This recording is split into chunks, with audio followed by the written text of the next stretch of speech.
world is divided into 4 spheres, each sphere divided among continents and nations. Nations are divided by borders and interests. These interests divide the news. We examine the impact of these divisions on people and power.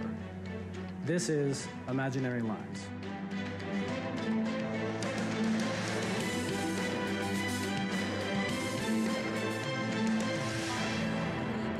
Welcome to the program. I'm your host, Chris Spanos.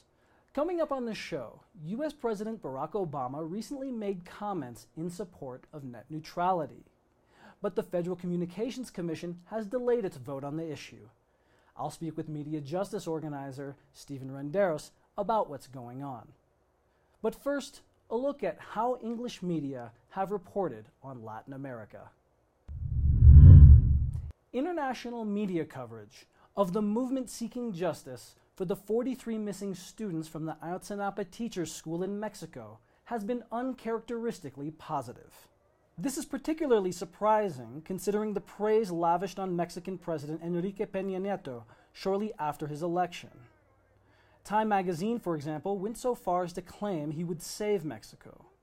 For a while, his neoliberal reforms did indeed change the narrative, which was previously dominated by news related to the drug war in the country. However, the case of the missing 43 students has put the spotlight back on the power and influence of organized crime in Mexico. The influence of the cartels has grown so much that it now threatens the influence of the official elite. The movement seeking justice for the 43 missing students is becoming increasingly militant, however might not be able to count on favorable media coverage for long. But one thing is certain, the world has been forced to pay attention to the grim reality that faces Mexicans today. U.S. President Barack Obama stated November 10th that a free and open internet is critical to the lives of U.S. citizens. He suggested that the internet be regulated, much like telephone or electricity utility services. The president's comments came in context of a federal commission's communication debate expected before the end of the year. However, the commission delayed its vote until sometime in 2015. Stephen Renderos is a national organizer at the Center for Media Justice. He joins me to help make sense of the current debate on net neutrality. Hello, Stephen, and welcome to Imaginary Lines. Thank you so much for having me, Chris. First, what is net neutrality and why should people care about it? Sure. At its most basic level, net neutrality is essentially the principle that has guided the growth of the internet. Since its inception, what's really separated the internet from other forms of communication is that on the internet, the user is both a consumer of information, but also has the potential to be a producer of information, meaning that I could just as easily be, reading up, on CNN.com, just as easily as someone could be reading my blog. So that's the general principle that all voices are created equal online. And that's been, a principle that's been in place for the internet since the beginning. And so President Obama made his comment November 10th in support of net neutrality. Where do you think Obama's comment came from and how do you interpret it? Well, it comes at a very critical time right now, clearly as the FCC is considering whether or not to implement rules of net neutrality. They're also considering how to do that or what even net neutrality means to them. So that, it comes at a very critical moment. The current chair of the Federal Communications Commission, Tom Wheeler, a former, chief lobbyist for the cable and wireless industry, has proposed some rules that would allow internet service providers to create fast lanes and slow lanes online. And to do some of the things that we believe are not in line with net neutrality. And so the president's statement really further clarified the administration's position on this particular issue. And what he said was simply that net neutrality means that there should be no blocking and no discrimination online. So internet service providers like Comcast should not be allowed, to block your access to certain websites. There should be no throttling, meaning no fast lanes and slow lanes. So, internet service providers like Verizon should not be able to ask websites to pay for priority access to their end users. And lastly, he said that, wireless users, people who use the internet primarily through their cell phones, that they be protected in their experience online. And he asked the FCC to do all of this by starting to regulate the internet like a utility, like we regulate telephones, like we regulate, any other public utility that's become so vital a thing for our everyday lives. So it comes at a very critical moment for us because he basically agreed with all the things that we've been pushing for the last couple of years. And how do you think the president's comments may affect where Democrats in the House or Senate stand on this issue? Historically, it's been one of these issues that particularly members of the Congressional Black Caucus and the Congressional Hispanic Caucus have been very hesitant to jump into and have a public position. Some of that, I think, has to do with just, in all realness, the power of the telecom lobby in Washington, D.C. Now, with the president's comments, I think, what we'll start to see is more of a willingness on the part of Senate and representatives, senators and representatives to actually take a firm stance on this issue and actually come out not only in support of net neutrality, which many of them have, but also in support of reclassification and starting to regulate the internet more of a utility. And why do you think the Federal Communications Commission decided to delay its vote until sometime in 2015? In all honesty, I think the chairman of the FCC is really trying to stall the process. And there's a lot of things that work in his favor. I mean, we have a changing of the political guard coming to Washington, D.C. In January. Complete turnover of, not complete, but, a very significant turnover in the Senate and the House.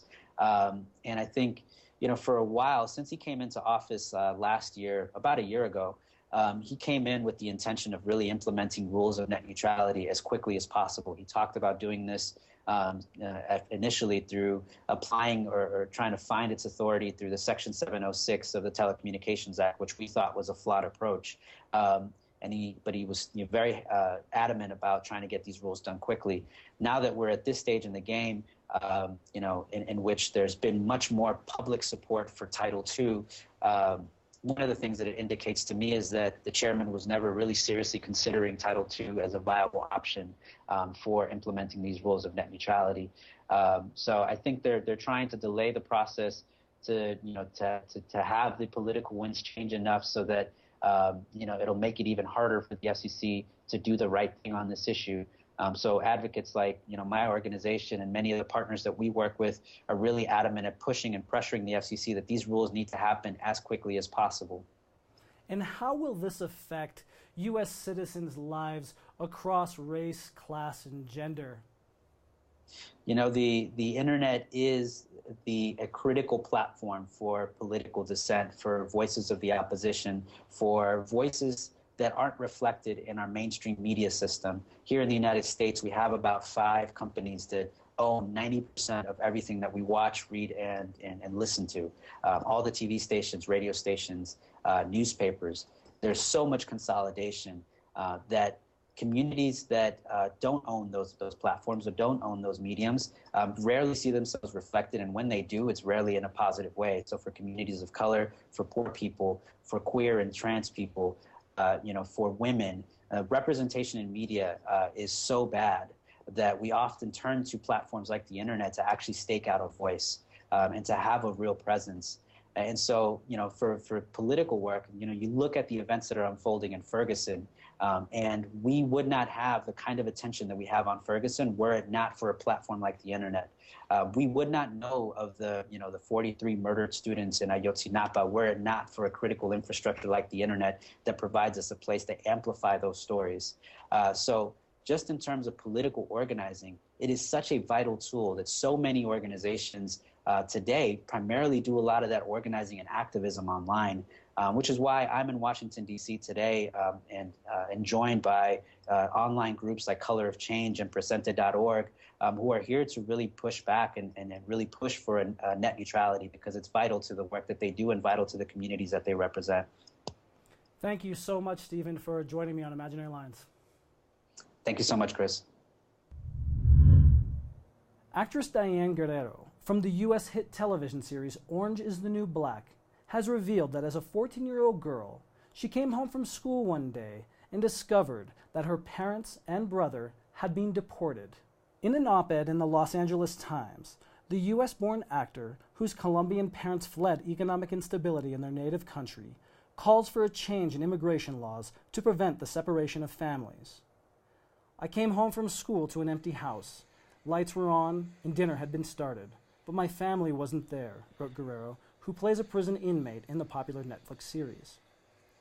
Neighbors broke the news that my parents had been taken away by immigration officers, and just like that, my stable family life was over.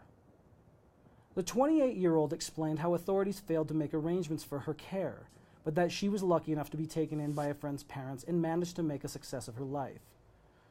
Guerrero criticized the un-American practice of separating families and called on President Barack Obama to reform the laws.